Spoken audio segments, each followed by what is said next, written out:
အားလုံးမင်္ဂလာပါအခန်းကိုလူတိုင်းအလိုရှိသောအရာဖြစ်ပါတယ်ခင်ဗျာစားလိုက်ရအောင်ပါတစ်ဖက်သားကိုအငင်းရအောင်လုပ်နိုင်သောစကားတစ်ခုကိုသင်မလို့ခြင်းဘူးလားထိုစကားတန်ကိုကြားလျင်တစ်ဖက်သားတွင်ဒေါသပြေုံတမကတင့်ကိုပင်ခင်မြင်သောစိတ်ဓာတ်များပေါ်လာပေလိမ့်မည်ထို့နောက်သင်ပြောသည်များစကားကိုလည်းကြိုးစားရနားထောင်ပေလိမ့်မည်ကဲလူချင်းလင်ဟောဒီမှာအစမ်းဆိုကြည့်စမ်းခင်ဗျာဒီလိုစိတ်ဆိုးတဲ့အတွက်ခင်ဗျာကိုနည်းနည်းကလေးများအပြစ်မတင်ခြင်းပါဘူးကျွန်တော်သာခမည်းဖြစ်ရင်လေဒီလိုပဲစိတ်ထွက်မိမှာပဲဤစကားကိုကြားရတော့ကအင်တန်ဒေါသကြီးတဲ့လူပင်လင်စိတ်ပြေရမိမှာအမှန်ပင်ဖြစ်လေသည်ဤစကားမျိုးကိုပြောရနဲ့မှုသားမဖြစ်နိုင်ပါအဘဲကြောင့်ဆိုတော့တင်တီထိုလူဖြစ်ရင်လေထိုလူကဲ့သို့ပင်ဧကံမုတ်ချဒေါသထွက်မှာအမှန်ပင်ဖြစ်လေသည်တာရကတစ်ခုကိုပြပါလူဆိုးကြီးဧကပုံး၏အကြောင်းကိုကြည့်ပါ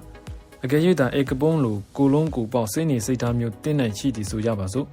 နောက်ပြီးသူ့လိုအတွေ့အကြုံအပေါင်းအသင်းပေါင်းဝင်ခြင်းမျိုးနဲ့ကြုံတွေ့ရသည်ဟုဆိုကြပါစို့ထိုအခါတင်တီသူ့လိုပဲနေုံတမကယခုသူရောက်နေသောနေရာသို့လည်းရောက်နေပါလိမ့်မည်အကြောင်းမူကားဧကပုံးကိုယခုဘဝမျိုးရအောင်လုပ်ပြီးသောအရာများသည်ထိုအရာများတင်ဖြစ်လေ၏တင်တီစင်ပြစ်မွေမဖြစ်ခြင်းမှာတင်းအမိအဖများစင်ပြစ်မွေမဟုတ်သောကြောင့်ပင်ဖြစ်၏တင်တီငကားနှင့်နွားများကိုအယုတိပြုသောလူတစ်ယောက်မဟုတ်ခြင်းမှာတင်ကိုယ်တိုင်ဟိန္ဒူမိဘများ၏ဝမ်းထဲသို့မဝင်ခဲ့မိခြင်းကြောင့်ပင်ဖြစ်လေသည်တင်ဒီလူကောင်းတယောက်ဖြစ်နေရတဲ့အတွက်အထူးကုန်ယူစရာမလိုထိုနည်းသူစွာတင့်ထန်တို့လာသည့်ဘာမျှပြောမရအောင်စိတ်တူလက်ရှိသောလူကိုလည်းဤကဲ့သို့ဖြစ်ရသည့်အတွက်အထူးကဲ့ရဲ့ချုံချဖို့မလိုတင်းလောက်မှစူးစမ်းစင်စင်တက်တည်ဉာဏ်မရှိသောသူအတွက်ဝမ်းနေပါတနာပါကိုချင်းစာမနာပါလမ်းထဲတွင်အရက်မှုလာသောသူတူကိုမြင်လျင်ဖျားသခင်ကရုဏာတော်ကြောင့်သာမဟုတ်လျင်ငါလည်းဒီလိုကောင်းမျိုးဖြစ်မှာပဲဟုဂျွန်ဘီကောဆိုသူပြောလို့ရှိတယ်လို့တင့်ကိုလည်းအမြဲတမ်းပြောပါလေတင်းနဲ့တွေ့ရသောလူ၄ပုံ၃ပုံတို့သည်ကိုချင်းစာခံကျင်သောသူများဖြစ်ကြ၏တင်းကကိုချင်းစာပါလင်တင့်ကိုသူတို့သည်ချစ်ကြပေလိမ့်မည်တခါတော့ကလုံမပြူများဝတ္ထုစာအုပ်တအုပ်ကိုရေးသားခဲ့ပူသောလူဝီစာမေယော်ကော့၏အထုပ်ပတ်တိကိုအတန်လွင့်ဖူးလေသည်ဝတ္ထုစာရေးစရာသည်မက်ဆာချူးဆက်ပြည်နယ်ကွန်ကော့မြို့တွင်နေ၍သူ၏နာမည်ကျော်ဝတ္ထုကြီးများကိုထိုမြို့တွင်ရေးသားခဲ့ပူကြောင်းကျွန်ုပ်သည်ကောင်းစွာသိလေသည်သူရတွင်ကွန်ကော့မြို့ကိုနယူးဟင်ဖရာယာနယ်တွင်တည်ရှိသည်ဟုအမတ်တမဲ့မှား၍ပြောမိအကယ်၍နီယိုဟင်ပရိုင်ယာဟူသောစကားလုံးကိုတစ်ကြိမ်နဲ့သာပြောမိလင်တော်သည်တို့ရတွင်ထိုစကားကိုနှစ်ကြိမ်တိုင်ပြောမိညမကြာမီကျွန်ုပ်၏ခေါင်းကိုပြားများဝိုင်းတုပ်သလိုအပြစ်တင်သောစာများနှင့်တန်ကြိုးစာများတပြုံကြီးရောက်လာ၏မြတ်စွာသောစာတို့တွင်စာရေးသူများသည်အလွန်ဒေါသထွက်နေသည်ကိုတွေ့ရ၏စာသုံးလေးဆောင်တွင်မူကားစောကားထားသည်ကိုတွေ့ရ၏ကွန်ကော့အရိုက်တွင်ကြီးပြင်းလာပြီးလင်ယခုအခါဖီလာဒဲဖီးယားတွင်နေသောမိမကြီးတူသည်သူ့စာထဲမှနေ၍သူ့ဝမ်းတွင်ရှိသည်များကိုအကုန်ဖွင့်ချလိုက်၏အကယ်၍ဝတ္ထုစာရေးဆရာအော်ကော့သည်နယူးကီနီကျွန်းသားလူသားစားလူရိုင်းဖြစ်သည်ဟုကျွန်ုပ်ပြောမိကြသောထိုမိမကြီးသည်အထက်ပါစာတဲ့ကျမ်းသောစာကိုရေးတိုင်းနိုင်တော်မူမဟုတ်ပေသူ့စာကိုဖတ်ပြီးသောအခါဒင်းမိမနဲ့ငါမငားမိနာဖေရမလိုပဲဟုရည်ရွတ်မိထို့နောက်ကျုံမားတဲ့အမားမြို့နာမည်လောက်သာမှားတာခမရဲ့အမားကရိုင်းဆိုင်သောအမားမို့ပိုဆိုးတယ်ဟုစာရေးပြီးမှအင်ဂျီလက်ကိုလိတ်တင်ပြီးလင်ခမကိုကျုပ်ဘာထင်းနဲ့ညထင်းနဲ့အစာရှိသောစာများကိုရေးထိလိုက်မိဟုစိတ်တွင်ပေါ်ပေါက်လာ၏တို့ရတွင်ဒေါသကိုအသာချုပ်တီးထားလာ၏အဘဲကြောင့်ဆိုလို့ဤကဲ့သို့အလုပ်မျိုးကိုမိသည့်လူမိုက်မဆိုလုံနိုင်ကြောင်းကိုတတိယသောကြောင့်ပင်ဖြစ်လေသည်ကျွန်ုပ်သည်လူမိုက်များထက်သာခြင်းထို့ကြောင့်ကျွန်ုပ်ကိုရန်ဆောင်နေသောမိမကြီးကိုကျွန်ုပ်၏မိတ်ဆွေဖြစ်အောင်လုပ်ပေးရန်တန်တိထားချလိုက်၏ဤလိုနည်းမျိုးကိုကျွန်ုပ်လုပ်နိုင်၏အေးကွယ်ငါသာသူဖြစ်ရင်သူ့လိုပဲစိတ်ထွက်ကောင်းထွက်မိမှာပဲဟုကျွန်ုပ်ပြောရင်းသူ့နေရာတွင်ကျွန်ုပ်ကိုထားကြည့်မိ၏နောက်တစ်ကြိမ်ကျွန်ုပ်သည်ဖီလာဒဲဖီးယားသို့ရောက်သောအခါသူ့ထံသို့စကားပြောခြင်းနဲ့ဆက်လိုက်၏မစ္စတာဆိုအင်ဆိုဒီမှာဟိုတနင်္ဂနွေ၄-၅ ပတ်လောက်တုန်းကကျွန်တော်စီကိုရေးလိုက်တဲ့စာနဲ့ဆက်လင်းပြီးကျေးဇူးတင်ခြင်းလို့ပါ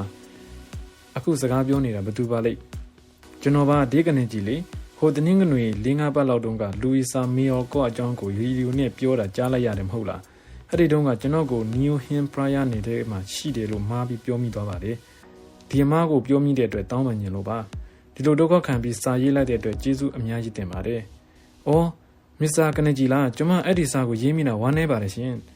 စာကိုရေးတော့ကဒေါသအတော်ထွက်နေလို့ပါအခုအခွင့်ကြုံရင်လွန်သွားတော့ကိုတောင်းပန်ပြစေဟာမဟုတ်တာကျွန်တော်ကတောင်းပန်မှာပဲကျွန်တော်အမားမျိုးကိုကလေးတွေတောင်မှားမှာမဟုတ်ဘူးဒါကြောင့်ဒီလိုပြောပြီးနောက်အပတ်မှာရီဒီယိုကပဲပြန်ပြီးတောင်းပန်လိုက်ပါတယ်တော်ကိုတော့အခုကနေပြီးကိုယ်တိုင်တောင်းပန်ပါတယ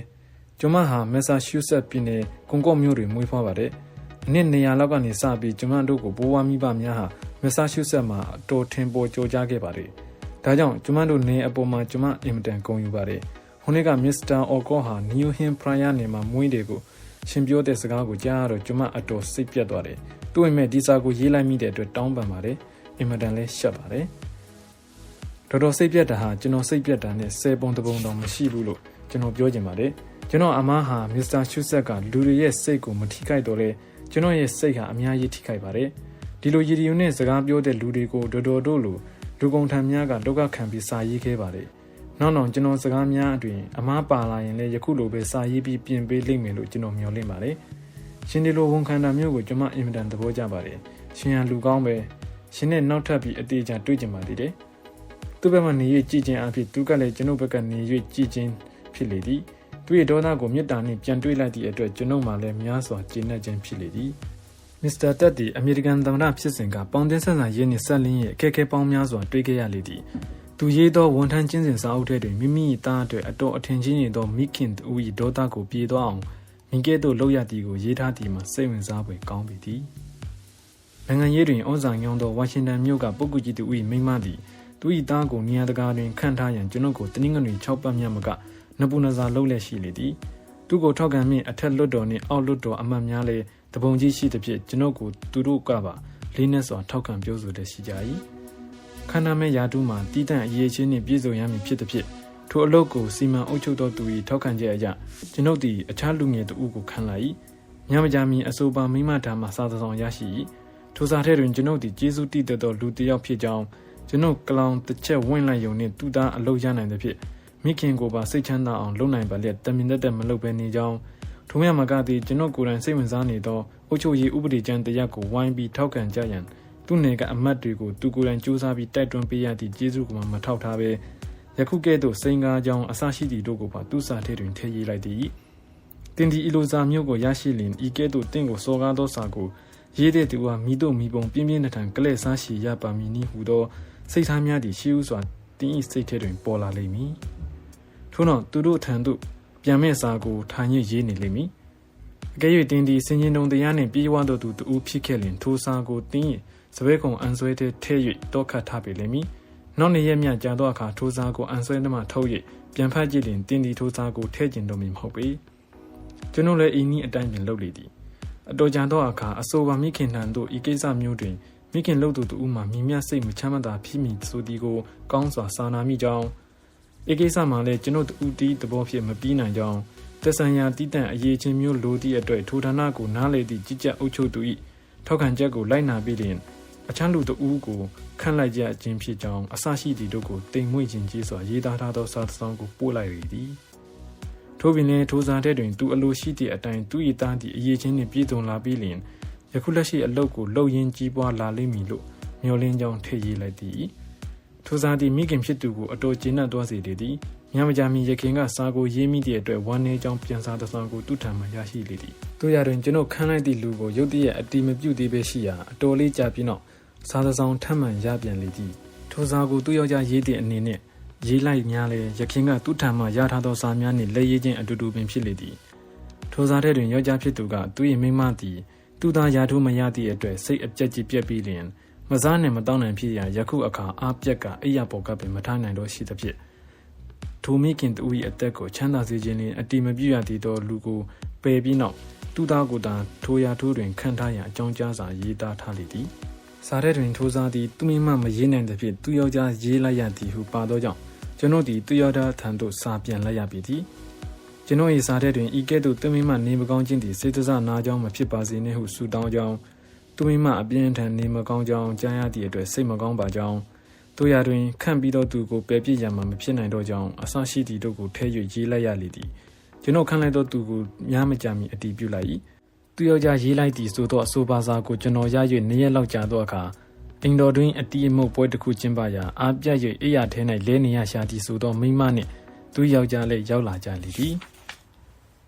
ဆူရော့သည်အမေရိကန်ပြည်၏နာမည်အကျော်ကြားဆုံးသောတီဝိုင်းများကိုစီမံပေးသူဖြစ်လေသည်အနှစ်20ပတ်လုံးရှာလပင်အီဆာဒိုရာဒန်ကင်ဘာဘလိုဘာအစရှိသောတပင်သည်များကိုစီမံအုပ်ချုပ်လာခဲ့သူဖြစ်သည်အလွန်စိတ်ပြောင်းလွယ်သောထိုတပင်သည်များနှင့်ဆက်ဆံရာ၌ရှေးဥစွာသူတွေ့သောသင်္ကန်းစာများနှင့်သူတို့နှင့်တင့်ရှင်လင်သူတို့၏အလိုကိုအများကြီးလိုက်၍ပေါင်းတင်ခြင်းပင်ဖြစ်လေသည်ကိုကျွန်တော်အားပြောပြဖူးလေသည်ဆူရော့သည်ရှာလပင်၏မန်နေဂျာအဖြစ်3နှစ်တိုင်ဆောင်ရွက်ခဲ့ပြီး ရှာလပင်ဒီကလေးလေးလူစိတ်အပြောင်းမြန်သောကြောင့်သူ့အတွက်ဟူရော့မှာအလုတ်ပူတစ်ခုလုံနေရလေသည်ဟူရော့၏စကားအတိုင်းပြန်၍ပြောရလျင်ဒီလူဟာအဆဆရရမှာတောက်ကျိုးနဲ့အပေါင်းရကြတဲ့လူပဲဟူ၏သည်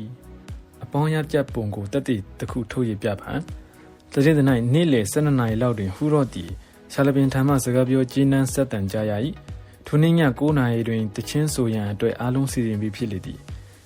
ရှာလပင်မိတ်ဆွေကျွန်တော်ဒီနေ့တိတ်ပြီးနေမကောင်းဘူးဗျာလေချောင်းတွေကလည်းကွဲနေတယ်ကနင်းညတချင်းဆိုလို့ဘယ်နည်းနဲ့မှမဖြစ်နိုင်တော့ဘူး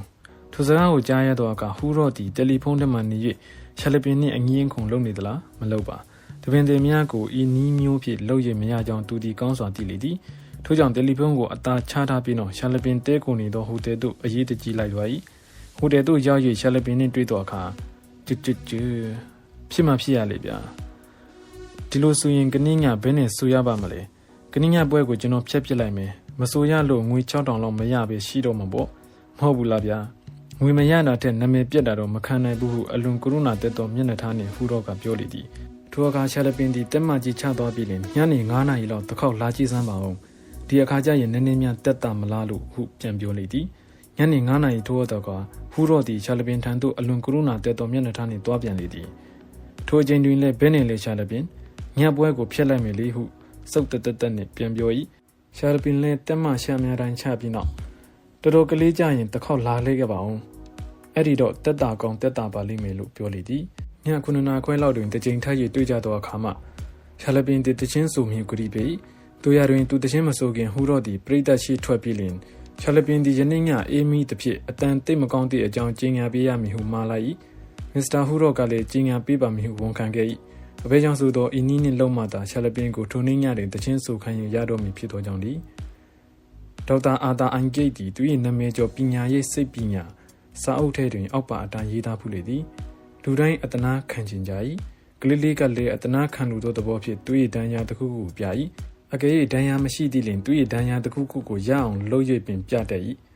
ထိုနည်းသူစွာပင်လူကြီးများသည်လည်းမိမိတို့၏ဒဏ်ရာများကိုပြခြင်းသူတို့အားထိခိုက်မိပုံတို့ကိုပြန်လည်ပြောပြခြင်းနေထိုင်မကောင်းသည့်တို့ကိုပြောပြခြင်းအထူးသဖြင့်အခွဲစိတ်ခံရသောသူများသည်ခွဲပုံစိတ်ပုံအလုံးစုံတို့ကိုလုံးစိပတ်စိပြန်၍ပြောခြင်းစသောအလုပ်များကိုလုပ်တတ်ကြလေသည်လူတဦးတယောက်သည်ဒုက္ခတစ်ခုခုတွေ့ရသောအခါထိုဒုက္ခသည်ဒုက္ခအစစ်ဖြစ်စေသို့မဟုတ်ဒုက္ခဟူ၍တဦးတိကသာအတွေ့ရောက်နေသောဒုက္ခဖြစ်စေထိုသူသည်မိမိကိုမိမိပြန်၍တနာတက်ခြင်းမှဓမ္မတာပင်ဖြစ်လေသည်ထို့ကြောင့်တစ်ဖက်သားကိုတင်းပတ်တို့ဘာအောင်လုပ်လို့လျင်ဥပဒေတအမှတ်6သည်တစ်ဖက်သား၏အယူအဆအလိုဆန္ဒတို့နှင့်ဆက်လင်း၍ကိုချင်းစာတတ်ပါစေဟုတ်ကဲ့ပါဤတွင်ပြီးပါပြီခင်ဗျာနောက်အခန်း30ဒီလူတိုင်းကြိုက်သောစကားဖြစ်ပါတယ်ခင်ဗျာကျေးဇူးတင်ပါတယ်လက်တွေ့အသုံးချနိုင်ကြပါစေ